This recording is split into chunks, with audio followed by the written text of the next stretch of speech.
విక్రమ్ టీవీకి సబ్స్క్రైబ్ చేయండి. Subscribe to Vikram TV. Subscribe to Vikram TV. Subscribe to Vikram TV. Subscribe to Vikram TV. Subscribe to Vikram TV. Please like, share and subscribe to Vikram TV.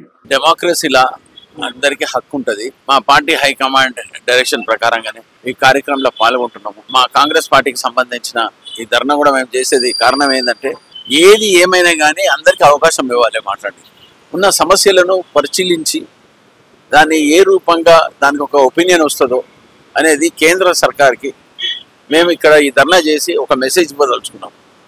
ఈ ధర్నా ద్వారా గవర్నర్కి ఒక representation కూడా ఇచ్చే కార్యక్రమాలు ఉంది మా ముఖ్యమంత్రి గారు. దాన్ని ఇచ్చిన తర్వాత జనాలకు తెలవాలి ఏదైనా కానీ డెమోక్రసీలో జస్టిస్ ఉండాలని దీని గురించే ప్రత్యేకంగా మేము ధర్నా చేస్తాం. అంటే ముఖ్యమంత్రి గారు ఇచ్చిన వాగ్దానాలని పక్కదారి పట్టించేందుకు ఇతర వ్యవహారాలని ముందేసుకుంటున్నారని చెప్పేసి ఇతర పార్టీ నాయకులు చెప్తా ఉన్నారు. దీనిపై ఏమంటారు సార్? ఏమంటే వాళ్ళకి ఇప్పుడు ఏం లేవు. ఎందుకంటే వాస్తవంగా చెప్పాలంటే కొన్ని ఇబ్బందులు ఉన్నాయి గ్యారంటీగా.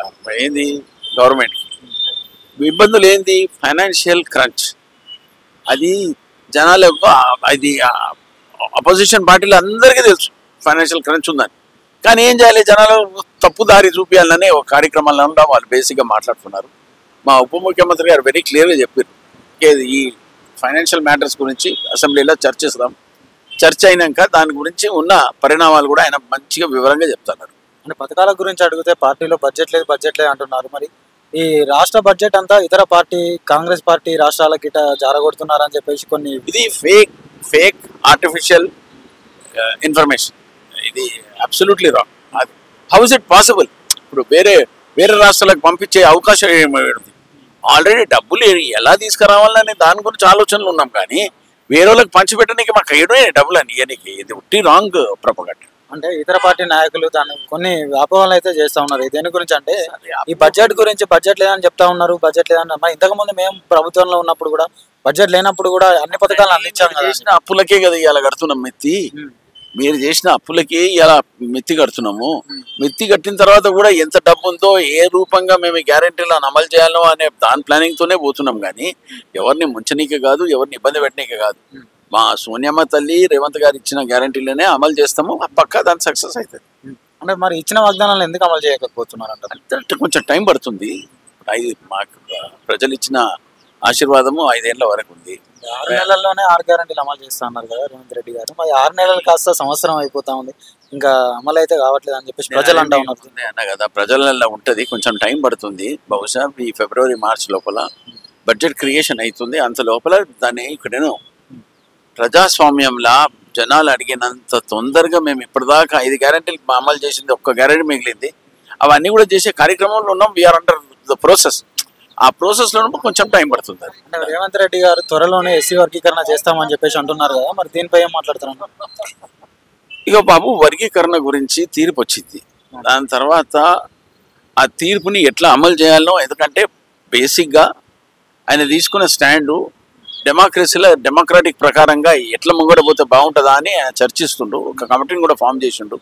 ఉత్తమ్ కుమార్ రెడ్డి గారు ఎస్సీ సబ్ ప్లాన్ అని పెట్టిండు. దాని తర్వాత కూడా ఈ సమస్య కూడా వస్తుంది నమస్తే డిసిషన్ చేయనికే. దాన్ని ఆయన వచ్చినాక రిపోర్ట్ ఇచ్చిన తర్వాత మళ్ళీ మాట్లాడే అవకాశం. వివేక్ గారు దానికి వ్యతిరేకంగా మాలల సింహగర్జన అని చెప్పేసి మన రీసెంట్ గా పెట్టడం జరిగింది. ఇక్కడ ఏంటండి, అది మాలల ఇండిపెండెంట్ వాళ్ళ ఉన్న గైడ్ లైన్స్ ప్రకారంగా వాళ్ళకు ఉన్న ఫండమెంటల్ రైట్స్ ప్రతి ఒక్కరికి ఉన్నాయి కదా. ఆ మాల కమ్యూనిటీకి సంబంధించిన ఒక ఐడెంటిటీ గురించి, ఒక వాళ్ళకి రావాల్సిన ఏ గైడ్ లైన్స్ ప్రకారంగా ఉంటాయో, వాళ్ళు అసలు ఎవరి గురించి తప్పుగా మాట్లాడే సమస్య లేకుంటే ఐకమత్యంగా మాలలు ఉండాలని చూపించుకోనికే తప్ప వ్యతిరేకం అనే సమస్య గురించి మాట్లాడలేదు. నా ఎప్పుడు మాట్లాడడం కూడా. అంటే ఎస్సీ వర్గీకరణకు వ్యతిరేకంగా కొన్ని అంశాలు అయితే అందులో లేవనెత్తడం జరిగింది సార్ సభలో. మరి దానికి ఏం మాట వచ్చాడు కాలేదు, అట్లేం కాలేదు. ఇప్పుడు వర్గీకరణ గురించి రూపాయి కూడా ఏం మాట్లాడలేదు. ఇంతే మాట్లాడినాము మాల హక్కుల గురించి, మాల ఐక్యత గురించి, దాన్ని ఎట్లా మేము కాపాడుకోవాలనే తప్ప ఇంకా వేరేదేం మాట్లాడు. అంటే మరి ఎస్సీ వర్గీకరణ గిట్ట జరిగితే మాలలు నష్టపోయే అవకాశం ఏదైనా ఉందంటారా? ఇప్పుడు నష్టపోతామా, దాంట్లో బెటర్మెంట్ ఉంటుందా అని సమస్య. ఇప్పుడు జనాలలో ఎసొంటి యాక్చువల్ బేసిక్ ఏంటంటే పాపులేషన్ గురించి మాట్లాడినాం మేము. పాపులేషన్నే బేస్ పెట్టుకొని దాన్ని వర్కౌట్ చేయాలి అని మా ఒపీనియన్. దాన్ని ప్రత్యేకంగా ఏంటంటే ముఖ్యమంత్రి గారు కూడా నోటీస్కి పోయింది, ఇట్లా కాస్ట్ సెన్సస్ కావాలని. పెద్దలు రాహుల్ గాంధీ గారు కూడా అదే అన్నారు, కాస్ట్ సెన్సస్ చేసి కాస్ట్ గురించి ఐడెంటిఫికేషన్ చేసి దాన్ని కంప్లీట్ తీయాలంటే కూడా టైం పడుతుంది. అది వచ్చిన తర్వాత వర్గీకరణ గురించి కూడా ఆ కాస్ట్ సెన్సస్ చూసిన తర్వాత I think an appropriate decision might be taken at that time. అంటే కాంగ్రెస్ పార్టీ వచ్చిన ఈ సంవత్సర కాలంలో కొంచెం వ్యతిరేకత అయితే మనకు కనిపిస్తూ ఉంది. దీని గురించి ఏం మాట్లాడతారు సార్ మీరు కాంగ్రెస్ పార్టీ? ఇక బాబు, పబ్లిక్ ఒపీనియన్ని వాళ్ళు ఆలోచిస్తారు.